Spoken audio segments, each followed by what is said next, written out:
নমস্কার প্রিয় দর্শক, আপনারা দেখছেন নজরে বাংলা অফিসিয়াল ইউটিউব চ্যানেল। আমি আপনাদের সঙ্গে প্রিন্স মণ্ডল। আমরা আজ উপস্থিত হয়েছি নদিয়া জেলার হরিণঘাটা ব্লক 2-এর নিখিলবঙ্গ প্রাথমিক শিক্ষক সমিতির সম্পাদক শ্রী ভানুচন্দ্র দাস মহাশয়ের কাছে। আমরা ওনার কাছ থেকে জেনে নেব বর্তমান যে শিক্ষার ব্যবস্থার উপরে যে আঘাত এসেছে, যে দুর্নীতির অভিযোগ, এই বিষয়ে রাজ্য রাজনীতি উত্তাল, এছাড়াও সোশ্যাল মিডিয়া উত্তাল। সেই বিষয়ে ওনার থেকে কিছুটা জানার চেষ্টা করব।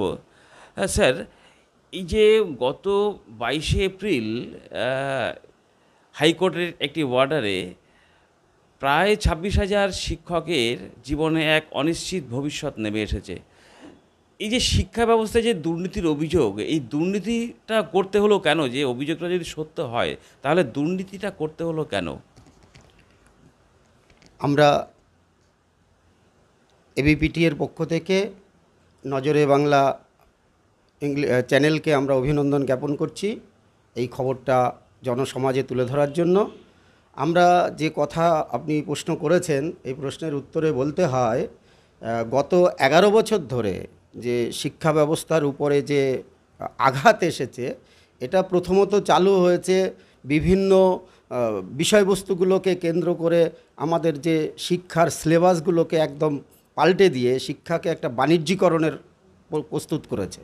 এই বাণিজ্যিকরণ করার জন্য বর্তমান যে সরকার, যেটা আমরা টিএমসি সরকার বলছি বা তৃণমূল সরকার বলছি, এই তৃণমূল সরকার একেবারে তৃণমূল স্তরে যে সমস্ত মানুষরা বসবাস করছে তাদের কাছ থেকে একটা আর্থিক সহযোগিতা, আর্থিক বিষয় শুষে নেবার যে পদ্ধতি ওরা গ্রহণ করেছে, তা প্রথমত এই চাকরিজীবীদের হাত ধরে ওদের কাছে এই অর্থটা পৌঁছানোর ব্যবস্থাটা করেছে এই শিক্ষা ব্যবস্থার মধ্য দিয়ে, যাতে সমস্ত এই যে আমরা যেটাকে আপনার চ্যানেল থেকে যদি খবরটা প্রকাশ হয়, যেমন আমরা দেখেছি প্রথমত এই খবরটা ওদেরই এমপি, ওদেরই এমএলএ ছিলেন যিনি মন্ত্রিসভার সদস্য, বাগদার এমএলএ উপেন বিশ্বাস, যিনি সিবিআই দপ্তরে বহুদিন ছিলেন, তিনি যে কথাটা বলেছেন যে টাকার বস্তা গাড়ি করে কলকাতায় পৌঁছে যাচ্ছে।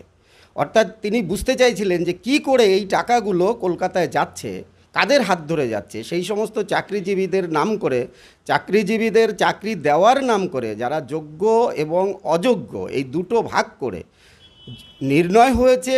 প্রায় 30 লক্ষ ছেলেমেয়ের পরীক্ষা ব্যবস্থা করেছে এসএসসির মাধ্যমে, কিন্তু 30 লক্ষ ছেলে মেয়ে পরীক্ষা দিয়েছে যে ওএমআর শিটের দ্বারা, ওএমআর শিটের মাধ্যমে।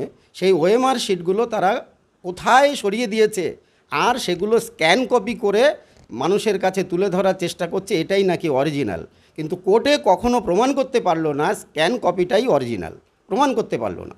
অথচ সেই ওএমআর শিট জালিয়াতি করে যোগ্য ছেলেমেয়েদের রাস্তায় বসিয়ে রেখে অযোগ্য ছেলেমেয়েদের কাছ থেকে লক্ষ লক্ষ টাকা নিয়ে তারা তাদের কাছে চাকরিগুলো বিক্রি করেছে।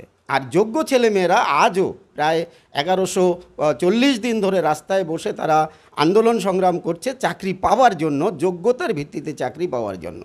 সবচেয়ে দুঃসংবাদ এটা যে এসএসসির কাছ থেকে হাইকোর্ট বারবার দাবি করা সত্ত্বেও যে আপনারা যোগ্য এবং অযোগ্যের একটা তালিকা প্রকাশ করুন, যে আমরা নির্দিষ্টভাবে চাকরিগুলোকে রক্ষা করতে পারি।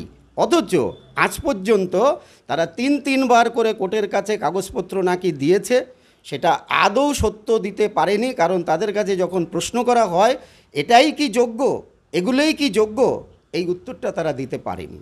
ফলে এই যোগ্য অযোগ্য হাইকোর্ট, লোয়ার কোর্ট কিংবা ডিভিশন বেঞ্চ কিংবা শেষ পর্যন্ত সুপ্রিম কোর্টে গিয়েও সেই যোগ্য অযোগ্যের তালিকা তারা নির্দিষ্টভাবে কোর্টও নির্ণয় করতে পারলো না।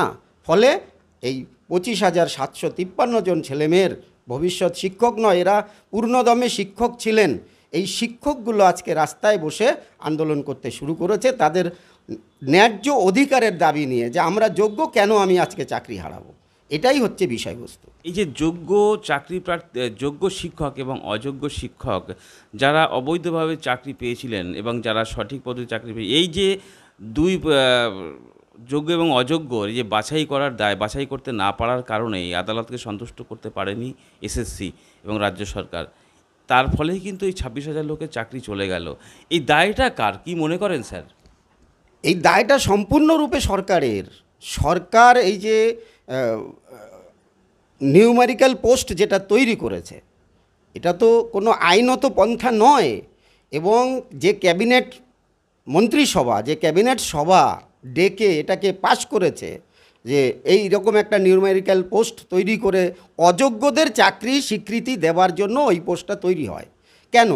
এই জায়গাটাকে ভিত্তি করে যে সরকার তার অপদার্থতার রূপ কোর্টের কাছে প্রমাণ করলো যে আমার মতো বা এসএসসি দপ্তরের মতো, যেটা একটা স্বাধীন সংস্থা, যেখানে নির্দিষ্টভাবে একটা দেশের কর্মরত মানুষের যোগ্যতার স্বীকৃতি দেয় যে সংস্থা, যেখানে তার জীবন জীবিকার প্রশ্ন নির্দিষ্ট মূল্যায়নের মধ্য দিয়ে মানুষকে প্রতিষ্ঠিত করবার জায়গা দেয়, অন্তত পক্ষে শিক্ষা সমাজকে, আজকে সেই জায়গাটাকে দুর্নামে বা কালিমায় লিপ্ত করে দিয়েছে এই সরকার। ফলে এই যোগ্য এবং অযোগ্যর যে নির্ণয় করবার যে প্রসেস, এইটার সম্পূর্ণ দায় সরকারের, কারণ সরকারই এসএসসি বোর্ডটাকে পরিচালনা করত। আজকে এসএসসির যিনি প্রধান সিদ্ধার্থ মজুমদার মহাশয়, তিনি নির্দিষ্টভাবে বলতে পারলেন না, অথচ আমরা দেখতে পেলাম যে প্রধানমন্ত্রী এসে যখন বলতে চাইল যে আমরা যোগ্য শিক্ষকদের পাশে আছি, তার ৩-৪ ঘন্টা পরেই সিদ্ধার্থবাবু ঘোষণা করলেন যে এখন নাকি যোগ্য এবং অযোগ্য আলাদা করা যেতে পারে বা যাবে, এই প্রশ্ন তিনি দিলেন। তাহলে এই উক্তি যে তিনি করলেন, কার নির্দেশ মতো করলেন? এতদিন কেন করতে পারলেন না? প্রশ্ন হচ্ছে সেই জায়গাটা। সেই ক্ষেত্রে আমরা অন্তত শিক্ষক সমাজ, আমাদের এবিপিটিএ শিক্ষক সমিতি, আমরা মনে করি এই সমস্ত দায় বর্তমান সরকারের, তৃণমূল সরকারের, এটাই আমরা মনে করছি।